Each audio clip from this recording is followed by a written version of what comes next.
Welcome back to the show. Thanks for having me back. Before we jump into the book, let's jump into news that is just like breaking and we're learning about now. It's funny, the last time you were on the show, you had written about diplomacy, specifically in and around Iran. We spoke about the topic and how Donald Trump didn't seem to have a plan and his plan could backfire. Are we at that point right now? Seems like I was wrong. It went great, right? Totally the opposite. Look, that book, War on Peace, little plug there, was about the collapse of diplomacy. We are strip mining our diplomatic apparatus. The State Department is not what it once was, and diplomats aren't in the room making the decisions. We're seeing the consequences of that. We threw out the Iran deal. It was not perfect, but it was a shot, a narrow window at preventing what's happening now. When you look at the strategy that the administration is taking now, one that is undiplomatic, it feels like everyone is hawkish in their approach. It feels like everyone sees only one way to resolve this issue. Do you see a way back from this? Because many people feel like Iran has no vested interest in now talking to America, and America, because of its commander-in-chief, doesn't seem to have a path forward to negotiating with Iran again.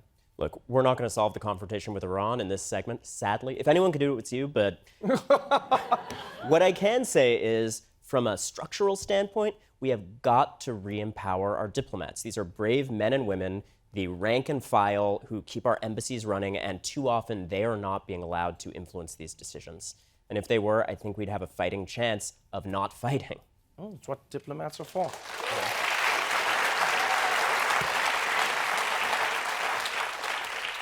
You have been at the center of one of the largest movements in America. You know, you've never claimed to spearhead it, but you have been writing about some of the most powerful men who have abused power to, in some way, shape, or form, abuse women in and around their lives. Harvey Weinstein, as fate would have it, started his trial today. You've written this book, Catch and Kill: Lies, Spies, and Conspiracies to Protect Predators. Do you think the Harvey Weinstein trial is going to go in the direction that the public hopes, or is he powerful enough to somehow escape again? Look, I wind up saying this a lot. I am a reporter, not an activist.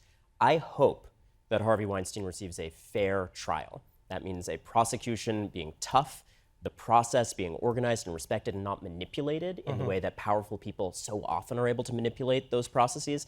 A large part of the reporting in this book is about how Harvey Weinstein narrowly evaded previous attempts to charge him. Right. Because he was able to hire armies of private investigators to dig up dirt on his accusers and smear them and influence the DA's office. This very DA, who's advancing this case in Manhattan right now, is one of the people who dropped charges against him previously, after Harvey Weinstein's lawyers made donations to his campaigns. So, they are trying now. There's a lot of public pressure. I hope they do a good job.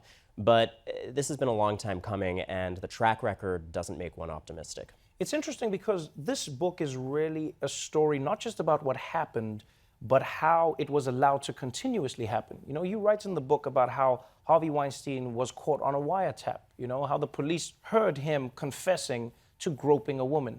You read in the book about how Harvey Weinstein set up a campaign to protect himself and to threaten people who are coming after him, including yourself, which is a scary place to be in.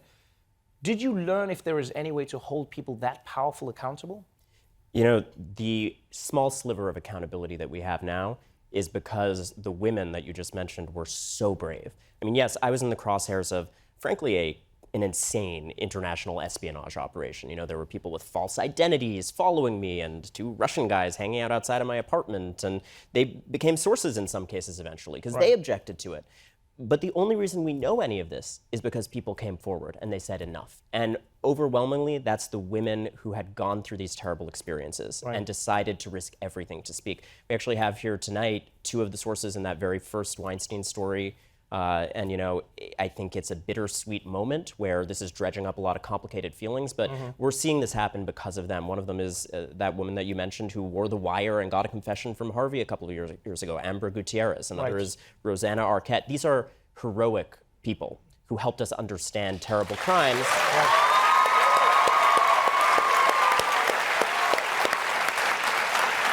And we wouldn't be having the conversation without them.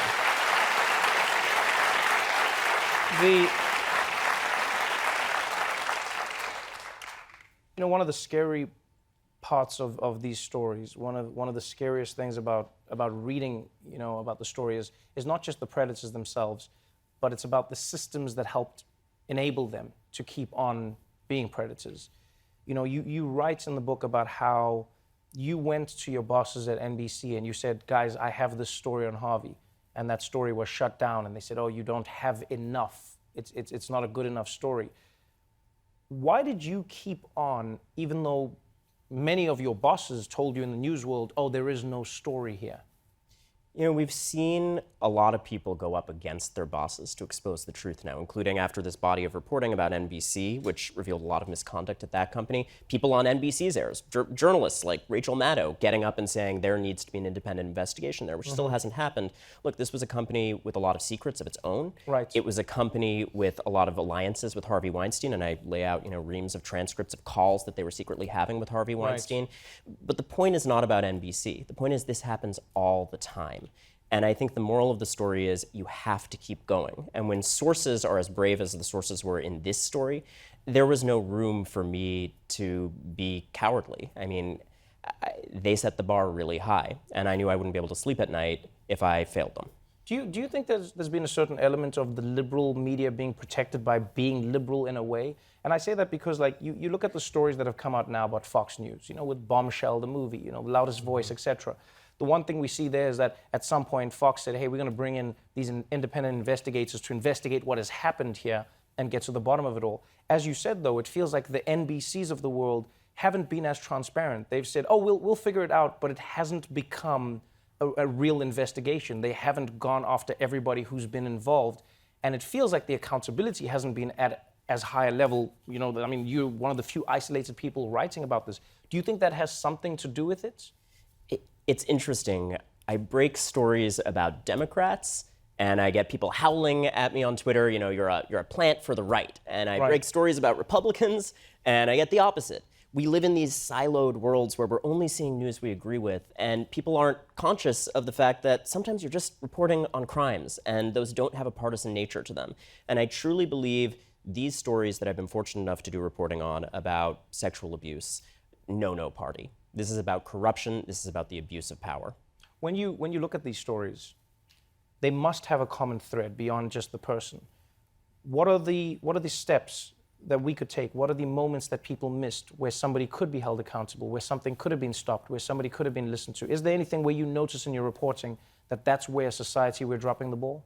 The story is full of moments where it could have been stopped earlier. Where people had taped confessions of crimes, and whether they were in law enforcement or they were in the media, they decided it wasn't worth the fight. It doesn't always look like someone twirling their mustache in a dark back room and saying, I'm going to cover up a crime. Usually it's people saying, is it really worth a confrontation? And all these TV executives, Noah Oppenheim, the head of NBC News, just says point blank to me at one point, is this worth the fight? We got to decide if it's worth it. Right. And they decided it wasn't. So I think the moral of the story is it's worth the fight. Powerful, man. It's an insane story. If we weren't living it, I wouldn't believe it was true. Thank you so much for coming back on the show. I hope everyone reads this. Catch and Kill, a fascinating book, is available now, and a new episode of the Catch and Kill podcast will be available next week. Ronan Farrow, everybody.